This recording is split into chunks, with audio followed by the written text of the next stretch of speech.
Buenas noches, profesor Elkis. Por medio de este video le envío mi trabajo de análisis acerca de la unidad número 3 y 4 de la guía de trabajo. Muy bien, reconociendo algunos conceptos fundamentales, podemos partir de cuál es el significado de la sindéresis. Es una actitud propia de nuestro intelecto, por medio de la cual podemos discernir, por decirlo así, lo que está bien de lo que no, y nos estimula a hacerlo correctamente bien. Y esto para la vida cotidiana es una aptitud fundamental porque es la que hace que como sociedad podamos interactuar y refrenar nuestros estímulos producidos por los sentidos, los cuales son netamente animales e incitan al actuar sin moral y ética. Y es allí donde podemos desglosar estos dos puntos, como lo describe la guía de trabajo. Deberes éticos y deberes morales. ¿Pero qué son esos deberes éticos? Es un juego de palabras el que empieza a figurar en nuestras mentes cuando hablamos de ética y la comparamos con la moral. Pero este tema es de otro acápite. Nos ocupamos por ahora de la ética que nos da la visión de la cantidad de normas propias del individuo y con las que él crece, con las que él es formado desde el mismo día de su concepción. Sí, es así. Un ejemplo práctico que podemos traer a colación es el de un padre que está enseñando las normas básicas de ética a su hijo. Y le dice, por ejemplo, no hay que mentir, pero recibe una llamada y le dice al niño, responda usted y si es para mí diga que no estoy. Eso es la ética, es mi formación. Aunque el padre le está enseñando una norma, no mentir está grabando en su formación con el actuar que sí se puede mentir y engañar. Es esa formación con la que somos educados que llamamos ética. Por eso la teoría práctica de la moral de no mentir es difícil ponerla en práctica si mi teoría acerca de la ética de no mentir está mal formada y errada. ¿Cuáles son las diferencias entre las teorías éticas? Tenemos varias posibilidades, como la cognitivista, donde me expresa una norma que tal situación es buena. Esa determinación puede ser buena para quien actúa como lo dice la norma, pero para aquel que no es bueno, sino más bien malo, para él la norma no es buena. Todo en la ética nos indica que las cosas deben ir hacia situaciones buenas para la sociedad, ya que nos estimulan a actuar con bien hacia el otro. Por otro lado, las no cognitivistas pueden señalar algo sobre alguien en positivo, sin embargo, no es un referente general de tal persona, pues es solo algo en particular. Por ejemplo, ese muchacho es buen hijo, pero en la calle es una persona deshonesta, una persona dañina, quien no propende por el bien de nadie, mas sí por el bien de su madre. Allí se configura una clase de teoría de ética. ¿Qué otras teorías podemos describir? Brevemente podemos encontrar la teleológica, que invitan a un fin determinado, el cual nos lo demuestra como bueno. Si haces tal cosa, está bien. Si actúas de esta otra forma, todo te saldrá bien. Normas con un fin determinado como bueno. Las naturalistas nos indican que algo es bueno y lo podemos comprobar empíricamente. Si haces esto, serás feliz. Si haces aquello, tendrás placer.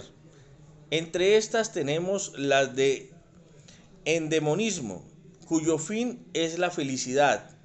Las de hedonismo, que nos dan a entender placer. Las de utilitarismo, que son útiles. Y las de naturalismo biológicos, que son buenos para la humanidad. Pero en este grupo están las subjetivas y las objetivas. Las primeras tienen como fin bueno algo para un grupo poblacional o comunidad. Si nos comportamos bien en el semáforo, por ejemplo, como actores de la vía, no tendremos accidentes. Y las objetivas tienden a llevar el bien a la especie. Si los humanos, por ejemplo, no producimos armas nucleares, mantendremos viva la humanidad. La ética intuicionista, donde lo bueno no representa la felicidad ni el placer. Las virtudes morales solo se intuyen de otras morales, hasta llegar a una que las describa a todas. La ética deontológica nos instruye de lo correcto, así no me lleve a la felicidad. Volviendo al ejemplo de las mentiras, es correcto no decirlas. Sin embargo, el hacerlo o no trae en todos los casos felicidad. Bueno, otra pregunta que nos surge: ¿cuáles son las teorías éticas subjetivas? Es decir, los conceptos éticos que se expresen dependen exclusivamente de quien los expresa. ¿A quién van dirigidos? ¿En qué tiempo fueron dichos? ¿En qué grupos sociales se han expresado? Y así y sólo así viene a cobrar validez. Según el eudemonismo aristotélico, lo que nos diferencia del actuar por instinto como los animales es la razón y nos lleva a la prudencia en nuestros actos para lograr la felicidad. El justo medio, saber hasta dónde puedo ir por exceso o por defecto. El hedonismo epicuro invita a obtener la felicidad a partir del placer, desapareciendo de su mente los beneficios y las consecuencias tras la muerte. Buscaba solo el placer.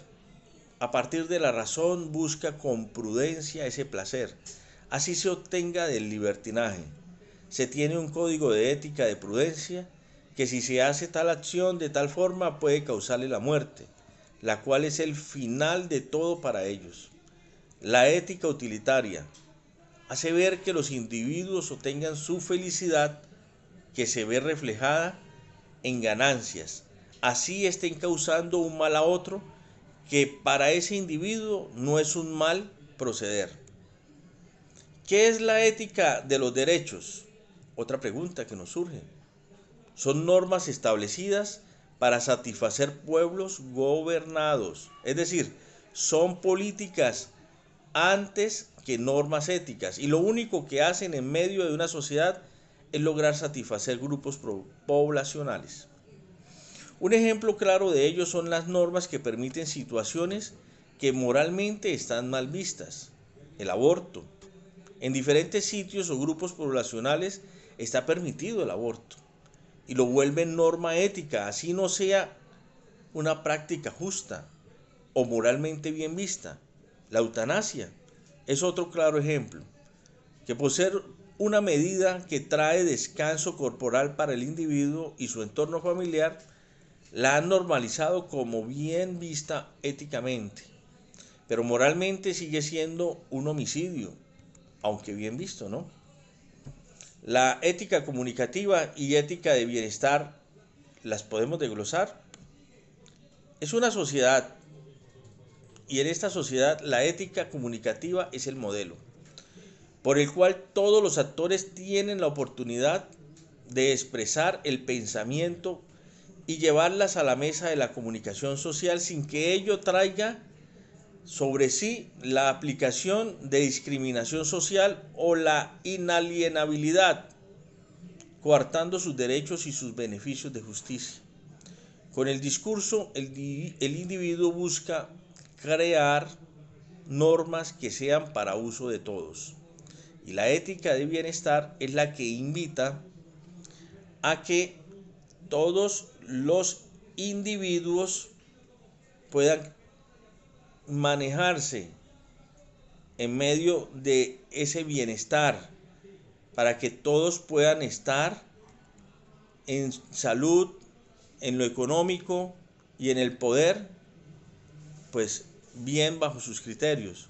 No se detiene a pensar si es absolutamente correcto o no, si se mantienen en plenitud o no los tres derechos fundamentales: la vida, la libertad, la propiedad. Lo importante es que traiga un bienestar para el ser. Un ejemplo es hablar en voz alta, apelando a mi derecho a la libertad de expresión, y decir en un avión que trajo una bomba para referirse a un globo, produciendo desazón y angustia en los otros que no le entienden su expresión. Entonces esto es más o menos el desglose de todos los, los trabajos que hemos hecho a lo largo de estos cortos meses para revisar la guía de trabajo. Le agradezco mucho, profesor, y espero que este trabajo realizado por mí pueda llegar ante usted y pueda obtener eh, lo que usted espera de mí como estudiante. Muchas gracias, fue un placer haber participado de este curso con usted. Muchas gracias, profesor Elkis. Buenas noches.